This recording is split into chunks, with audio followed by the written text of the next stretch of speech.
هم الآن يخدمون في أفغانستان.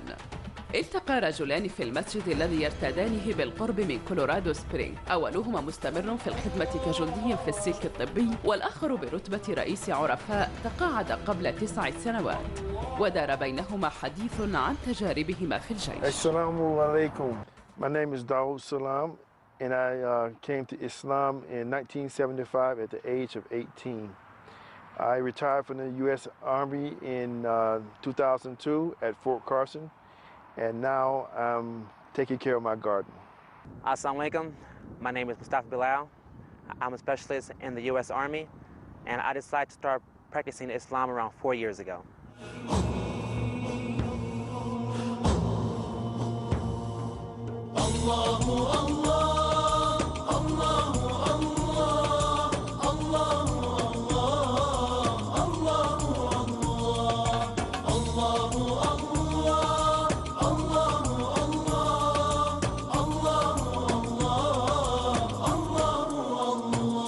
من أنزل الأمطار وفجر الأنهار وأنبت الأزهار تزخرف الجبال من ينشر الصباح ويرسل الرياح ويملأ البطاح برزقه الحلال. الله الله الله الله الله الله.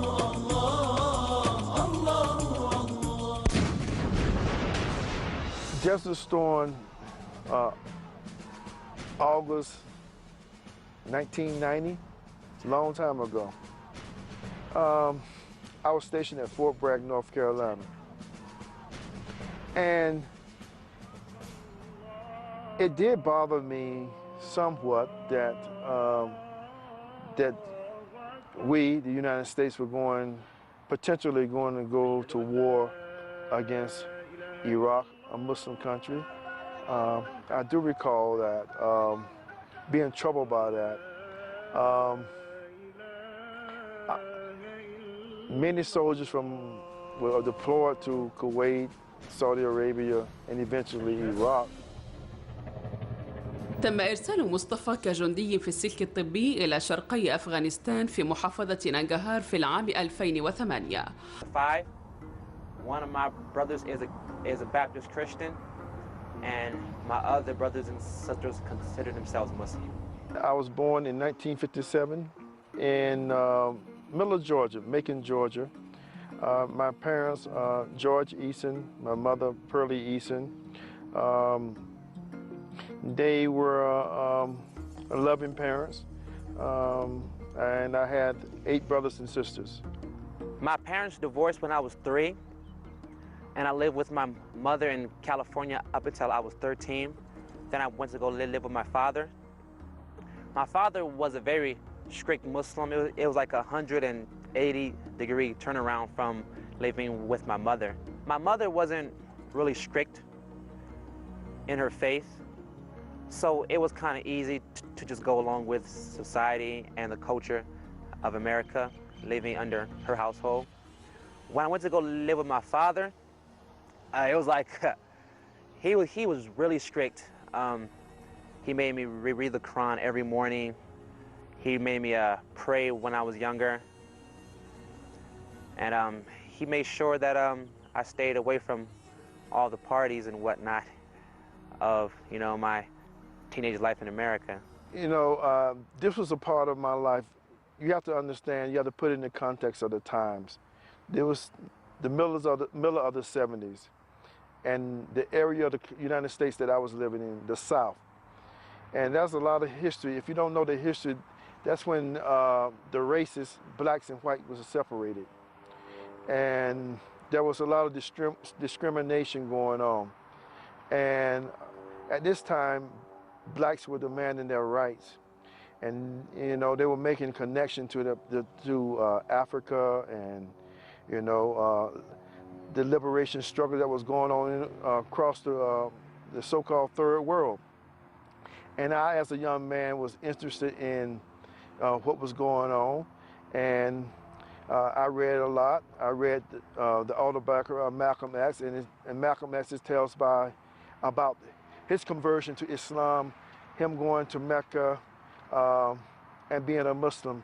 And so this influenced me. And I didn't know it at the time that, that I too would become a Muslim.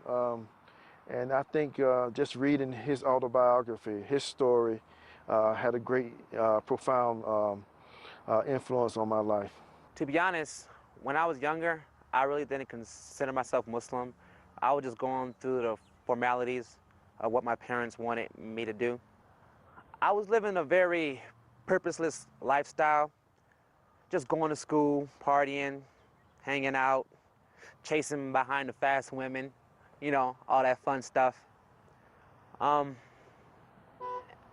And just sitting at home alone at night, not knowing, what my life was meant for. I started to read the Quran, and in my search for the truth, I found that Islam was indeed the truth for me. So my family, I think they were more concerned for me. So they really didn't embrace the idea of me becoming a Muslim. But later on, after they saw my commitment and my dedication, and they understood that this was how Islam had changed my life, because I was a troubled teenager. I was 18 years old when I became a Muslim. Up in that time, I was pretty wild, I would say. But my family saw that Islam changed me from being wild to a respectable young man. My brothers and sisters, I don't think they're as strict in their faith as they would like to be. I think that the cultural influence is getting the best of them. My sister, she tends to dress according to American cultural standards and not American standards, and so does their children. I was concerned when I became a Muslim because my father, I recall, he thought it was a sign of, especially when I changed my name, that I was rejecting him. So he wasn't too thrilled about that because my family name is Eason. But when I became Muslim, I took on the name Salam because of the meaning, the attributes of that, meaning peace.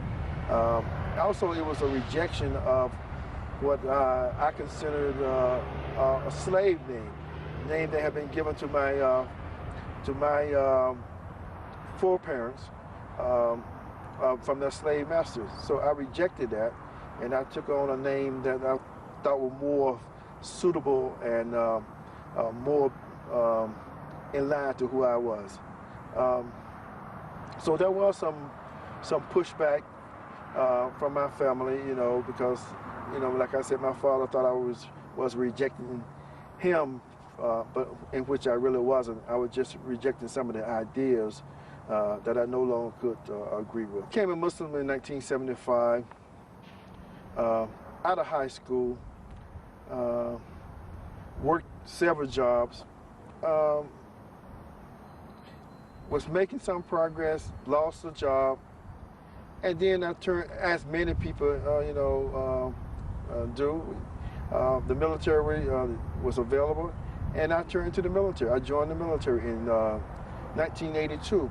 When I decided to accept Islam, within 2 weeks, I called my brothers and sisters and parents. And I was just explaining to them my spiritual awakening and how I knew that Islam was true without any doubts. And I started to just explain to them my spiritual awakening and that how Islam should be their lifestyle choice as well. My sisters, they kind of was like, okay, thanks for sharing, Mustafa. My brother was like, you know what, I'm Baptist and that's how it's going to be. When I called my father and my mother and told them about it, they were really pleased, of course. And they were really encouraging. They encouraged me to keep reading the Quran, keep praying, and keep extending my knowledge about Islam and the practices and the traditions that come along with it. When I was in a relationship with my girlfriend at the time, It was quite difficult.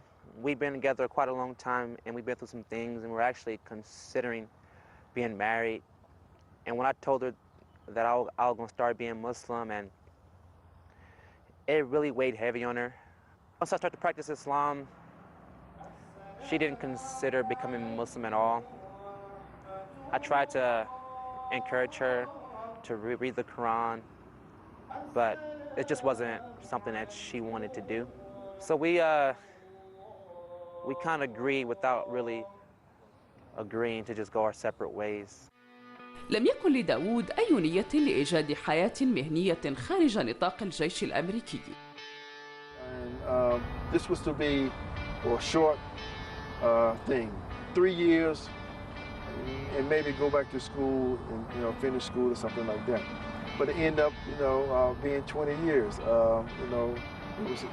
It turned out to be.